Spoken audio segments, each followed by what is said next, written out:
Hello, it's Marvin. Welcome back to the channel back here on YouTube for the week 3, 2025 Big Ten predictions as we get on into it. After going 14-4 in week 2, a 2-game below average par after starting 16-2 in week 1, 14-4 in week 2. Personal season record now 30-6 on the year overall through the first 2 weeks. This week we have another full slate of games, all 18 teams in action. We have 2 conference games this week. 2 conference games, both teams coming from the West Coast to go to coming into the Central and Eastern time zone. This week we'll talk about that and more, plus a few Power 4 matchups plus a Power 4 matchup on the road, which 2 Power 4 matchups on the road, which should be an interesting week. We'll talk about that and more coming up with the week 3 Big Ten predictions. Let's start right here. Starting out with the first of 2 games tomorrow night on Friday night, Indiana State taking on Indiana in-state teams. Indiana State, Indiana. Now, I'll tell you this. Indiana State, when they play Big Ten opponents in the past, in Purdue, Indiana, wherever they play, or they play in conference in the Big Ten, when Indiana State has an in-state school against one of the 2 teams, they have gotten losses each time. Indiana, though, one of those teams this year has had solid wins this year so far. So it's one of those games I look at this game, matchup Indiana State. One of those games I look at that Indiana State's it's tough team to take on Indiana. Indiana team finished 11-1 last year. Indiana so far starting 2-0 this year. I think the Hoosiers get the job done to get to 3-0 and start out with an easy 3-0 record on the year. So give me the Hoosiers with a big win here on Friday night by quite a bit of margin in this one to start us out. Moving on, Big Ten race. We have the UCLA Bruins tomorrow night, Friday night, under the lights, late night game in the Big Ten After Dark, taking on New Mexico. And the UCLA Bruins, one of the 2 Big Ten teams so far this year that has not won a game yet. And even though they have not won a game yet, to talk about them, UCLA taking on New Mexico, the second Mountain West team they're taking on this year. Last week it was a UNLV, again, on the road at UNLV. The week before that, week 1, it was against Utah, a blowout. Last week was a loss, too, for UCLA. Unfortunately, you could take that and talk about last week from UCLA, as they did lose 30-23, only by 6-point margin after losing 42-10. But UCLA improved from week 1 in week 2 compared to week 1 when they had lost 42-10, and then last week losing by 6. I think this time against New Mexico, playing at home, second home game, they need to play better this one against New Mexico. I think the 2 Mountain West teams they're playing, the UNLV lost, even though they lost by 6 this time against New Mexico. New Mexico is not Utah, but it's an opponent that you should be able to beat. I think UCLA improves this week. I see them winning this matchup, but only by 1 score, at least 1 score. If it does backfire, they'll be 0-3 and going into Big Ten play after 3 games. Be the only Big Ten team that'll be 0-3 if they do lose to New Mexico. You'll be 0-3 non-conference, which does hurt you when it comes to getting bowl games at the end of the year. But we'll see what happens in this one. I am taking UCLA, though, to win one here on Friday night. Moving on. Next up, we have to go to Maryland. They're taking on Towson at home on Saturday. First game of the day on Saturday. Towson and Maryland. Maryland coming in. They're a pretty good team so far this year. They beat NIU last week. They beat the Northern Illinois Huskies 20-9 last week. A game that they did win against the MAC team. Like always, the MAC teams always have their ways with Big Ten. They play Big Ten well. NIU is an exception in that category. But you look at it, Maryland, they're one of those teams so far this year, they've found ways to win. Towson and an FCS team. Towson, they've scared teams in the past, if I am correct. Here against Maryland, I don't expect Towson to have that good of a game.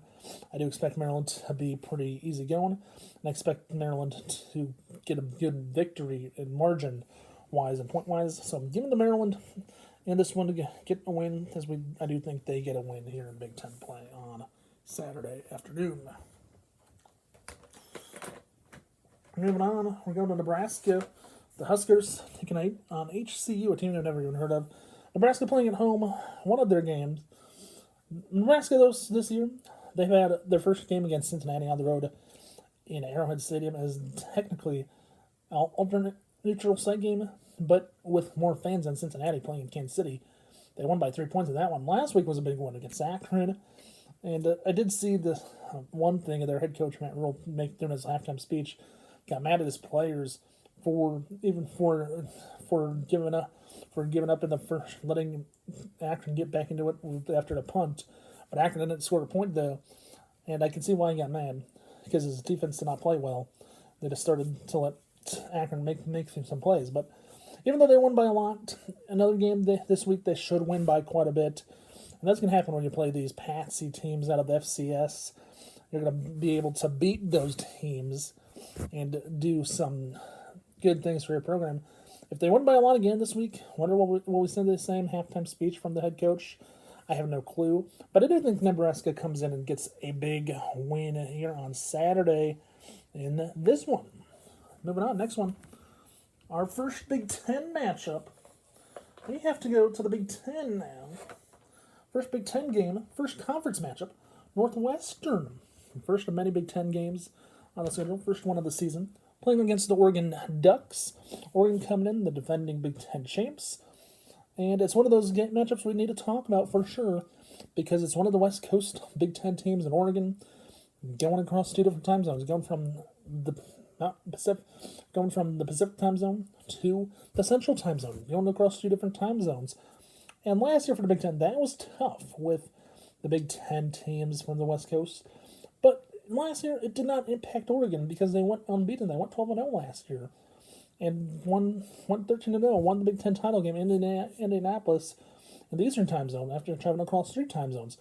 So do I see it being a factor for Oregon in year 2 in the Big Ten against Northwestern? We'll have to wait and see, because this game's an early game. It's an 11 a.m. game for Oregon, which will be 9 o'clock which will be 9 a.m. their time out in Oregon. So how's Oregon going to be affected? Last year they weren't affected at all. Will they be the same this year? I don't know, but we'll have to wait and see.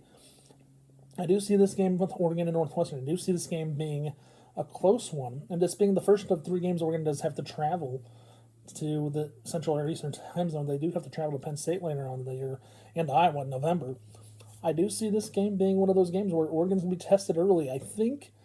But at the end of the day, I see Oregon picking up a crucial road win in conference play on Saturday against Northwestern. Moving on, Big Ten SEC matchup. Wisconsin having to travel to Tuscaloosa to play the Alabama Crimson Tide on Saturday. Tough matchup, Big Ten SEC. I believe the last Big Ten team to travel to Tuscaloosa, I think you have to go back to Penn State, 4 or 5 years ago. I believe the last 5 years, or maybe in the last 10 years at least. But Wisconsin traveling to Tuscaloosa, playing Alabama on Saturday. It's going to be a tough one. This might be one of the toughest matchups overall within Big Ten play, because Wisconsin has to travel to Tuscaloosa. Wisconsin tuned in. Last year, Wisconsin got beat by Alabama at home in Madison. And this year, having to go to Tuscaloosa, Alabama has already had one tough loss on the road against Florida State. Or is it going to be the same storyline in this one against Wisconsin? I don't think it's going to be a tough game for Alabama to win. I think Alabama is going to have a pretty easy game. I do see Wisconsin, though. I think Wisconsin is going to have some issues in this matchup overall on paper. At the end of the day, Wisconsin, I don't think they're going to live up to the hype. Alabama's players are just much bigger and much taller. I think Wisconsin is going to have a tough height advantage against Alabama, and that's why I see the Crimson Tide pulling out a big win. I do think Wisconsin does keep them close at points in this game, but I think Alabama ultimately comes away with a huge win over a Big Ten team. Moving on. Our next matchup. Yes, our next matchup. Whew. Talk about the next matchup. MAC team, Central Michigan playing Michigan. After Michigan's lost to Oklahoma last week, a game that, Oklahoma did hurt Michigan by quite a bit. I did predict Oklahoma would win that one last week. But going into this week, Michigan 1-1, one of those many Big Ten teams that's coming in 1-1 after 2 games. Playing Central Michigan, a MAC team. First of 2-game suspension for head coach Sherrone Moore from Michigan. He's out with a suspension. And I think the biggest question is, while your coach is serving as one of 2-game suspension, what's going to be the storyline of this one? Will Central Michigan find a way to win? Will Michigan find a way to win? With your coach being suspended, I don't think it's going to hurt Michigan in a non-conference matchup. If it's a conference game, it might hurt them, but against a non-conference team with their head coach being suspended, I don't think it's an issue. So give me Michigan, though, here. Listen, I do think they bounce back this week against Central Michigan. I think they win a close one, though. I think they win a close one at the end of the day. So give me Michigan, though, in that one on a Saturday. Moving on. USC Trojans traveling to Purdue. Yep, Purdue. Another one, like I said, it's the Big Ten West Coast team. This time traveling across 3 time zones to the Eastern time zone, from the Pacific time zone to the Eastern time zone. USC at Purdue on Saturday afternoon. This is one of the late games, 2:30 p.m. on CBS. And I'll just say this right now. USC, even though they're 2-0, have won pretty easy games. Purdue last year won 1 game. And look at these 2 teams now. Both 2-0 coming into the matchup at the end of the day. And for USC last year, their first Big Ten road game last year at Michigan was by far their toughest game they had last season, which was their first road game in the Big Ten to an East Coast time zone. This time against Purdue, I do see USC having a little bit of an easy time this week, but do I see it being as bad as Michigan last year when they went to Michigan? I do not. I think this one's going to be one of those games where it's going to be close. Purdue, I don't think they're going to be as good as USC. USC, I think, is going to be a little bit better. They have more weapons. They have more players. And at the end of the day, I just think I think USC wins the game easily. But I do think it's going to be close at times in this one. But give me USC by at least 1 or 2 scores at the end of the day against Purdue. Moving on. That's right. Next up, we have the Rutgers Scarlet Knights. They're taking on Norfolk State. Rutgers, birthplace of college football. Rutgers so far this year, they have been pretty good overall as a team so far, winning 2 of their first games. Against the MAC, they won by 3 points in the first game. Last week against another MAC opponent for Rutgers. Let's see who they played last week. Rutgers last week, they won a game. Who would they beat? I'm trying to find it. They won 45-17 last week against Miami, Ohio. So against their 2 Big Ten teams, against the 2 MAC teams they played this year in Rutgers, in Ohio, and Kent State, they've won by 3 points at least once. Last week won 45-17, won by a pretty easy margin. This week against Norfolk State, I see it being a little bit more easier for them. I see Rutgers pretty much getting a win at home by quite a bit. Norfolk State, even though they're an FCS team, they won by quite a bit this week on Saturday afternoon. So give me the Scarlet Knights in that one. Moving on. Our next opponent, Youngstown State out of Ohio, coming up. They're playing Michigan State. The Spartans, a team. Michigan State. They won a double overtime against Boston College. I did predict Boston College to win last week. Michigan State won by 2, 42-40. At the end of the day, you have to give credit to Michigan State. Are they a team that's back to compete for a Big Ten championship? We'll have to wait and see. It's early. Youngstown State's their final non-conference opponent. Will they get an easy win in this one? I'm not sure yet what I believe in this one. But Michigan State, they're one of those teams. They scare people. They scared people a lot last year with their fan base. You can just call the Michigan State Spartans the cardiac Spartans for what I can say. After winning by 2 points. At the end of the day, I see them winning this one against Youngstown State. I don't see it being a tough win for them. I see them being a pretty easy one for Michigan State. So I'm going to Spartans in this one on Saturday against Youngstown State. Moving on. Yes. Penn State going up against Villanova out of Philadelphia. Penn State in-state teams. Penn State, Villanova. One of these games, which will be tough to play. How hard is it going to be to play? I have no clue. Penn State, though, they have had their ways against non-conference teams when they come into Happy Valley. And even when they're non-conference, They beat them by quite a bit. Penn State, this will be one of those games I think they could put up 60, maybe 70. Who knows? We've seen multiple of those Big Ten, SEC, ACT teams putting up 60 to 70 points against non-conference opponents from other FCS and all the time. And this one, I don't see any difference. I think Penn State wins by quite a bit. I think they control the most of the game. So give me Penn State at the end of the day. And this one.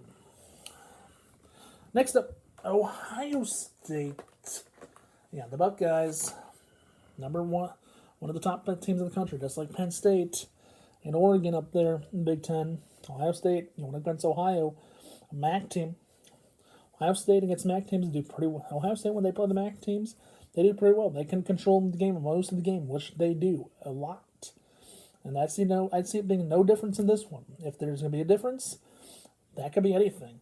I think for Ohio to make plays and stay with Ohio State, I think Ohio, they're going to have to learn to adapt to playing a true freshman quarterback. I know, even though Ohio State has a true freshman quarterback, when will he make those mistakes? The question is how, when, what does he do? At the end of the day, I think Ohio State comes in, gets a key win at home against Ohio, as I do think they remain unbeaten at home against non-conference opponents. Moving on, Illinois, after a big win against Duke, I thought Duke might win. Who knows? This week playing Western Michigan, another MAC team. Playing this one against Western Michigan, this might be one of the closest Big Ten MAC games we have this weekend. Even though we do have, it is only the first of two Big Ten MAC games, or second of three overall. This might be one of the closest ones, maybe one of the top two closest ones in point margins, and for the team that wins. At the end of the day, Illinois, I get they're tough. They know how to play, but they're tuned up. They didn't do that by playing. They've had some issues last week against Duke. They won by a lot, though. I think against Western Michigan, this one might be one of the closer ones by far. If you look at the teams, Illinois, it's about how they play. If they make a mistake at some point, that's going to hurt them. But if they don't make mistakes, they'll win by quite a bit. At the end of the day, this game might be one of those games that's 1 or 2 score, maybe 3 score game at the end of the day. Or it could be a 1 score game. Western Michigan, they know how to scare teams in the Big Ten in the past. They've won against Big Ten teams, but we'll have to wait and see. At the end of the day, I think Illinois gets a key win in this one against Western Michigan, and I think they pull off a big win.